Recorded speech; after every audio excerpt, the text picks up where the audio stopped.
बड़ी डील यहां पर देखने को मिल रही है। सूत्रों के मुताबिक पता चल रहा है कि तकरीबन 1200 करोड़ की ब्लॉक डील यहां पर देखने को मिल सकती है और एक घरेलू म्यूचुअल फंड यहां पर आप देखें तो हिस्सा बेच सकते हैं और जो कल की क्लोजिंग है इसके मुकाबले आप देखें तो तकरीबन 2.7% का डिस्काउंट देखने को मिल सकता है।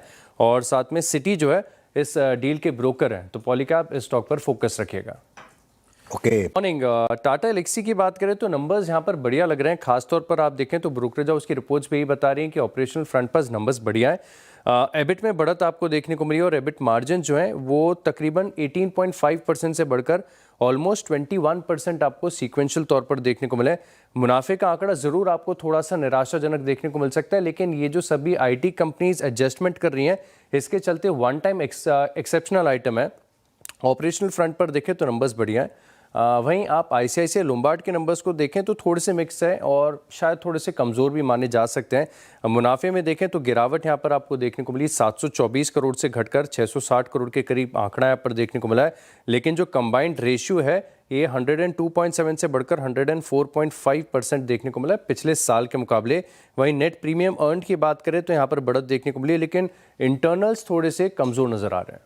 इंटरनल थोड़े से नंबर्स तो बढ़िया लग रहे हैं। मुनाफा अगर आप देखें तो थोड़ा सा जरूर घटा है, 132 करोड़ से घटकर 118 करोड़ के आसपास का आंकड़ा है और आय 287 करोड़ से बढ़कर 306 करोड़ देखने को मिली। लेकिन खास बात है कि एबिटा में इंप्रूवमेंट है और शायद इनलाइन नंबर्स यहाँ पर माने जाएंगे क्योंकि 87 करोड़ से बढ़कर ऑलमोस्ट 95 करोड़ यह आंकड़ा आपको एबिटा में देखने को मिला और जो मार्जिन है ये 30.2% से बढ़कर 30.1% देखने को मिला। तो जस्ट डायल के नंबर्स तो काफ़ी बढ़िया है।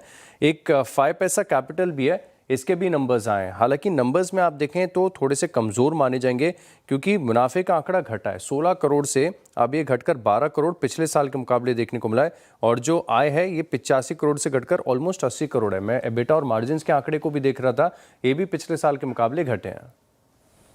एक्शन कमोडिटीज में ही आपको देखने को मिल रहा है और अब तक तो देखिए मेटल्स में एक्शन था, लेकिन अब धीरे धीरे क्रूड में भी रैली आपको देखने को मिल रही है, अच्छी तेजी है। अब दरअसल आप इंटरनेशनल मार्केट्स में देखें तो चांदी तो रुकने का नाम ही नहीं ले रही है, $90 के करीब पहुंच चुके हैं। सोने में भी देखें तो $4,610 के आसपास रिकॉर्ड स्तरों पर कामकाज देखने को मिल रहा है। कॉपर लगातार लाइफ हाइज बना रहा है। यूएस का जो कॉपर है ये तकरीबन $6 के आसपास रिकॉर्ड पर है और वहीं एल्यूमिनियम में देखें तो यहाँ पर भी बड़ी बढ़त आपको देखने को मिल रही है। लेकिन अब सबकी नजरें टिकी हुई हैं कि क्रूड में किस प्रकार का एक्शन आपको देखने को मिलेगा, क्योंकि फिलहाल क्रूड अब आ गया है WTI क्रूड 3 महीने के ऊंचाई पर और ब्रेंट करीब करीब $65 है, WTI $61 के आसपास है। तो मेटल स्पेस में तो एक्शन देखने को ही मिल रहा था, लेकिन अब जो क्रूड से रिलेटेड स्टॉक्स हैं यहाँ पर भी आपको एक एक्शन नजर आएगा।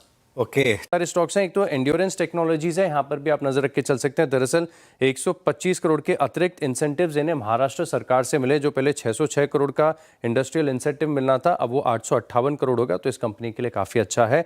ओला इलेक्ट्रिक यहाँ पर भी फोकस रखिएगा क्योंकि इन्होंने एक नया डिस्काउंट महोत्सव जो है वो शुरू किया है, कुछ नए मॉडल्स हैं तो यहाँ पर कंपनी फोकस करती जा रही है। और एनएलसी इंडिया, ये स्टॉक लगातार खबरों में बना हुआ है। दरअसल गुजरात सरकार के साथ इन्होंने रिन्यूएबल एनर्जी प्रोजेक्ट्स के लिए एक करार किया हुआ है, तो एनएलसी इंडिया यहाँ पर भी नजर रखें। एनएलसी इंडिया पर भी